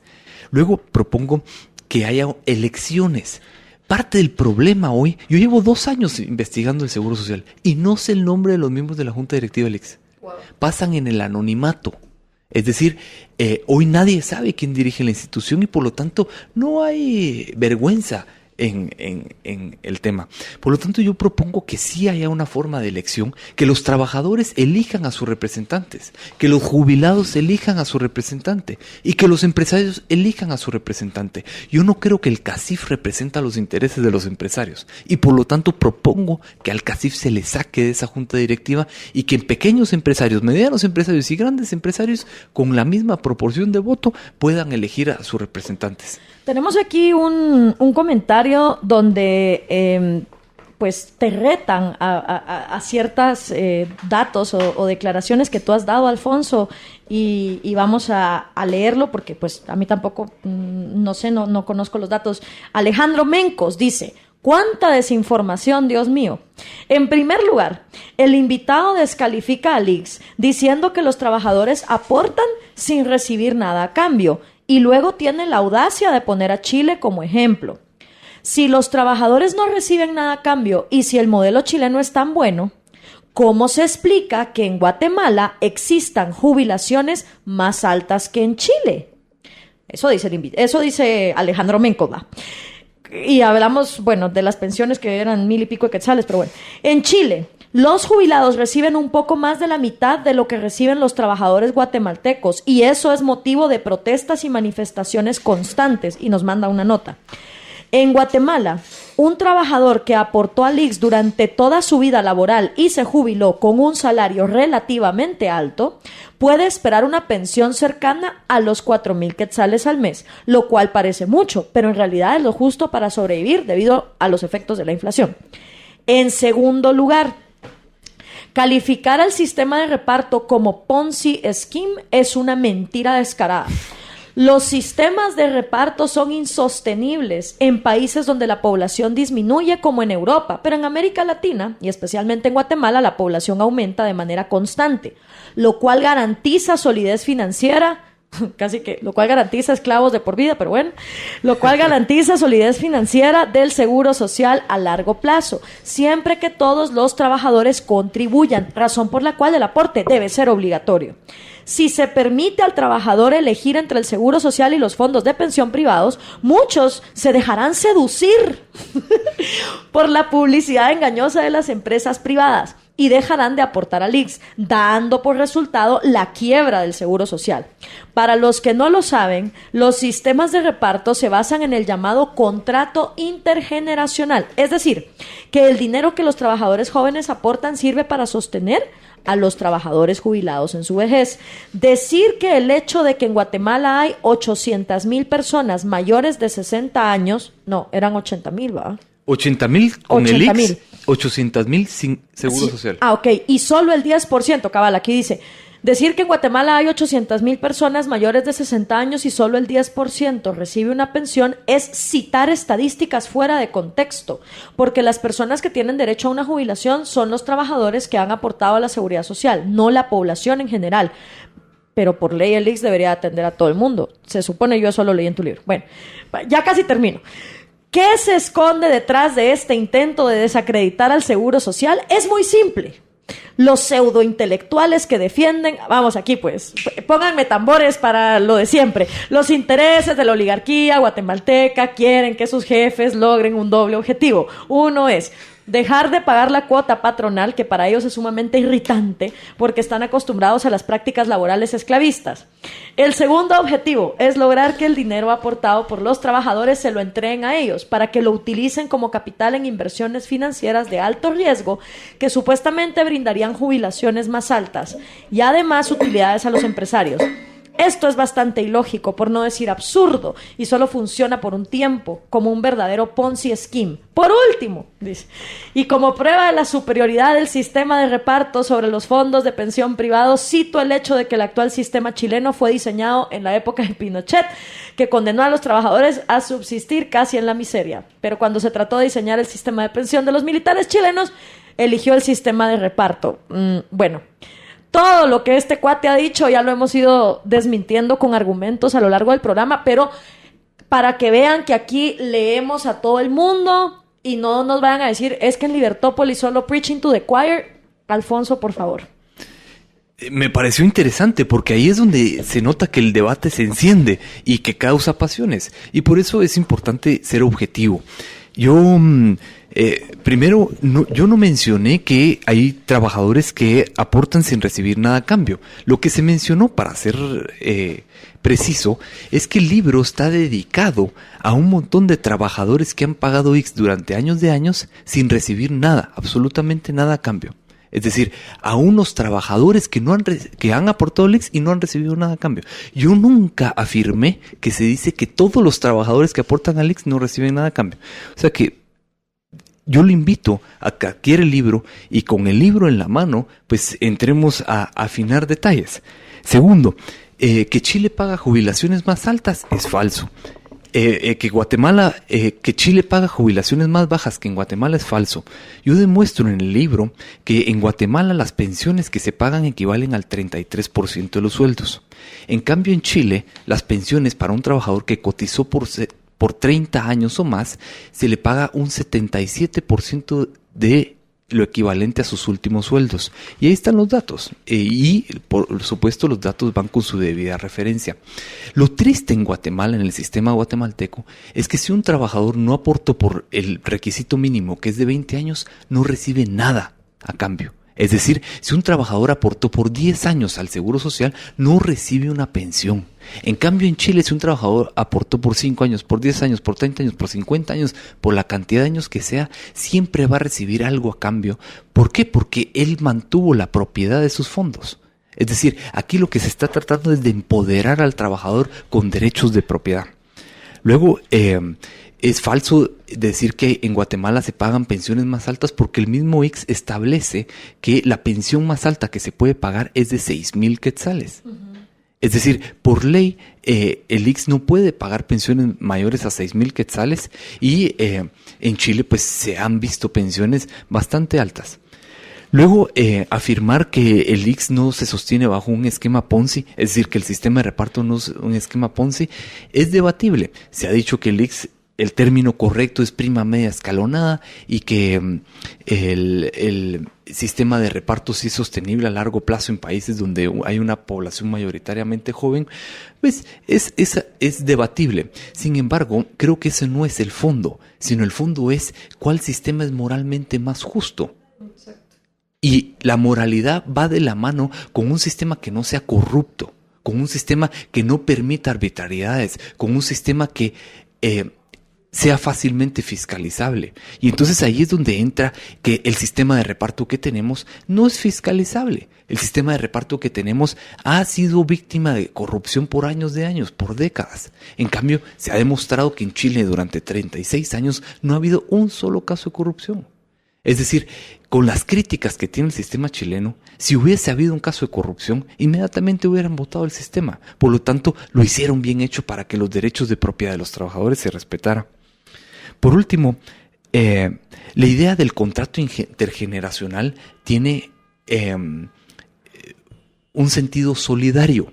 Y yo lo entiendo perfectamente en el ideal de que los que tengan recursos apoyen a quienes no están en capacidad productiva y que no tienen recursos. Es decir, tiene un discurso muy apelativo a que no podemos dejar a los ancianitos tirados en la calle. Es decir, tenemos que apoyarnos como sociedad y eso es un ideal superior. Sin embargo, no es la realidad del seguro social, ya que tan solo un 10% de las personas mayores a 60 años reciben una pensión del ICS. Es decir, solo los trabajadores que cumplieron 20 años o más tienen derecho a una pensión. Por lo tanto, no se está cumpliendo con... Es decir, esa idea solidaria está muy, muy lejana de la realidad. Y sí, podemos criticar a los empresarios, podemos criticar a los políticos, podemos criticar a los académicos, pseudointelectuales, neoliberales, burgueses, como quiera llamarnos. Sin embargo, yo le pregunto a usted, ¿qué propone? ¿Dónde está su propuesta? Y, por favor, mi correo es alabriel@gmail. Quisiera verla, estudiarla, conocerla. Yo hago una crítica en el libro y le dedico un capítulo entero a las propuestas que hacen los sindicalistas. Y pues yo creo, y con un análisis bien intencionado, traté de ver con buenos ojos las propuestas que hacen los sindicatos. Esto tuvo oportunidad en unas audiencias públicas que convocó la Comisión de Previsión y Seguridad Social y ahí tuve la oportunidad de escuchar sus argumentos. Y me parece que tienen buenas intenciones los sindicatos. Definitivamente tienen intenciones buenas. Sin embargo, creo que sus propuestas no van al fondo del problema. Entonces, yo hago un análisis de estas propuestas y creo yo que simplemente tratan de ver cómo captan más fondos para el seguro social sin reformar su esencia, sin reformar su diseño. Y tienen la premisa de que el problema del seguro social es de administración. Y yo sostengo en el libro que es un problema de diseño. Entonces, aquí es donde el debate se vuelve apasionante. Insisto, no se propone privatizar el ICS. Lo que se propone es desmonopolizarlo. Eso es muy importante que lo tomemos en cuenta porque así lo que va a haber, como tú has repetido 1000 veces en el programa, es que sin competencia hay incompetencia. Hay muchísimos comentarios, Alfonso, tanto en el Facebook de Libertópolis, en las páginas de José Fernando y mías. Después del programa yo te invito a que te puedas meter ya de manera más personalizada, compartir tu correo, compartir el link del libro para todos los que todavía tienen dudas, porque pues casi que estamos llegando al final del programa. Y me gustaría preguntarte, ayer fue la presentación de tu libro. ¿Qué se viene? ¿Dónde está disponible? ¿Cómo sentiste la receptividad del público que llegó? ¿Cómo ha sido también este proceso y este camino para ti? Pues definitivamente el tema levanta pasiones porque pareciera que todos tenemos un interés en nuestras pensiones y en nuestras posibilidades de un servicio médico. Es decir, a todos nos incumbe. A todos nos debe interesar este tema. Por lo tanto, yo creo que el libro puede servir de referencia para reactivar el debate. Parece que este tema pasa dormido y entre más dormido pasa, mejor para la tiranía del status quo, mejor para quienes no quieren que nada cambie. Entonces, y mientras esto no cambia, pues las familias sufren, es decir, los trabajadores pues carecen de certeza. Es decir, no se construye una armonía con un sistema como que tenemos. Por lo tanto, debe cuestionarse. Yo quisiera recordarle a la persona que llamó que yo lo que propongo es pasar del monopolio a la libertad. Es decir, romper el monopolio del seguro social, asimismo romper con el cartel de las aseguradoras. Yo no creo que las empresas de seguro médico en Guatemala son dignas de admirar. Son realmente, están acomodadas, tienen un cartel, tienen su mercado seguro y por lo tanto hay que romper ese cartel. Por lo tanto, yo creo que esto le da objetividad al análisis en el sentido de que no se puede acusar de que se están protegiendo los intereses de los empresarios. Yo no pertenezco a ningún gremio, yo no vendo seguros, ni tengo interés en vender seguros, ni me pagan las empresas de aseguradoras. Yo con amistad cívica escribí un libro con el cual trato de que mejoremos Guatemala. Y con esa misma amistad cívica busco que haya honestidad en el sentido de que se lea el libro con objetividad y que se haga una buena crítica. Bueno, el libro está en Sofos, disponible, vale 90 quetzales y está también disponible en Amazon en la versión digital, vale $2.99 y se obtiene de manera inmediata. Y pues yo los invito a que utilicen esta arma a todos los ciudadanos, porque es un arma poderosa. Las ideas son un arma poderosa, más si están bien fundamentadas con estadísticas, datos, gráficas, números. Alfonso, muchísimas gracias de verdad por habernos acompañado. Es en programas como estos donde realmente se ve quiénes son los guatemaltecos que están comprometidos con meterle cabeza al tema, porque cuando uno realmente le preocupa la pobreza, le preocupa la desigualdad, le preocupa la marginalidad, no se queda solo repitiendo eslóganes que se oyen bonitos, no se queda nada más en las buenas intenciones que en la realidad nos están demostrando resultados nefastos, sino uno está dispuesto a observar y a prestar atención a quienes están proponiendo cosas que nos saquen adelante. Y obviamente un libro no se puede juzgar por su portada. Uno primero tiene que leerlo, tiene que conocerlo para entonces hacer aportes, y ojalá que este libro sea muy leído, Alfonso. Sobre todo yo creo que es un gran aporte para todas las facultades de ciencias políticas, de derecho, de estudios sociales. De medicina. De medicina también. O sea, este es el tipo de lecturas que los catedráticos que están buscando que sus estudiantes vean hacia un futuro los deberían de enfrentar, armar debates, invitar a Alfonso a hablar en conferencias. Recientemente la Universidad del Valle acaba de sacar la carrera de Relaciones Internacionales, también en la Universidad Landívar, en la USAC, en la Marroquín, obviamente. Entonces, creo que este es el tipo de lecturas que hace que los jóvenes que están cansados de siempre escuchar que las cosas van mal y que no se pueden cambiar, les puede dar una gran esperanza. Así que gracias por el aporte que has hecho a Guatemala con este libro. Está cargadísimo de datos, sin embargo, su lectura es fácil, está en un lenguaje llano y sencillo, y de verdad que a todo el mundo que alguna vez ha trabajado y que sabe que el ICS es algo que compulsivamente tienen que aportar, porque pues no es una decisión voluntaria, creo que les interesaría leerlo. Así que muchísimas gracias por haber estado con nosotros. Alfonso, muchas gracias por habernos acompañado el día de hoy, y todos invitadísimos a comprar el libro de Alfonso y leerlo. Tu último mensaje para... Sin competencia hay incompetencia.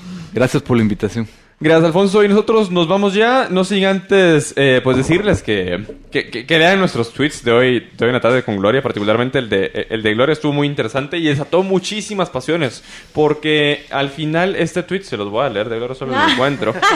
No te podías ir, ¿verdad? No podías irte en La Paz. Yo no podía irme sin leerlo, porque es que saltaron de todo. Hasta catedráticos míos de la universidad están saltando con ese tweet que puso Gloria, que no deja de ser cierto. Y no es una apología a la corrupción, es únicamente ponerle contexto. A ver, a principios del año pasado, nosotros sacamos una campaña en Libertópolis acerca de los liberhéroes, que realmente los únicos conductores en todo el espectro de medios de comunicación de Guatemala que defendemos la vida, la propiedad privada y la libertad incondicionalmente somos las personas que nos sentamos en esta cabina. Los demás medios, a la par de que defienden la propiedad privada, te ponen una columnista que está proponiendo expropiar o que enaltece lo que está ocurriendo en Venezuela. Medios que reciben dinero de los empresarios que siendo acusados sin evidencias, luego son crucificados y masacrados por esos medios de comunicación. Entonces, lo que pasa en Guatemala es que los empresarios financian a los medios que luego se convierten en sus propios verdugos. Y con la reciente crucifixión que ha habido de empresarios a los que no se les ha comprobado nada, yo hoy publiqué en Facebook, en Twitter, nuevamente el video de los liberhéroes y dije: con la reciente crucifixión de los empresarios guatemaltecos, los empresarios tienen dos opciones: o seguir pautando en los medios de comunicación que se vuelven sus verdugos, o empezar a pautar en los medios que sin excusas y sin tapujos siempre defendemos la vida, la libertad y la propiedad privada. Y ahí se ensatanaron las redes. Porque eso fue lo que les dolió, porque saben que es cierto, porque no es consistente estar hablando y hablando pestes en los medios de comunicación tradicionales de los empresarios, que al mismo tiempo son los mismos empresarios que los están financiando. Así que, porque al final lo que les decía Gloria es que, a huevos, es más, del árbol caído es muy fácil hacer leña, y lo que es peor aún, cuando ni siquiera se sabe si son culpables de los hechos de los que los están acusando. Así que los invitamos a ver el video de Liberhéroes. Porque aquí nadie está haciendo una apología a la corrupción, solo es, como ponía en Twitter, un friendly reminder de que no es consistente andar hablando pesas de los empresarios y al mismo tiempo hacer periodismo financiados por ellos. No, y eso de aquí en adelante, fíjense en los medios de comunicación, a ver dónde están las pautas de esos empresarios que ustedes consideran corruptos. Prestenle atención. Esto fue todo por hoy en Liber Viernes. Tengan feliz fin de semana. Hasta la próxima.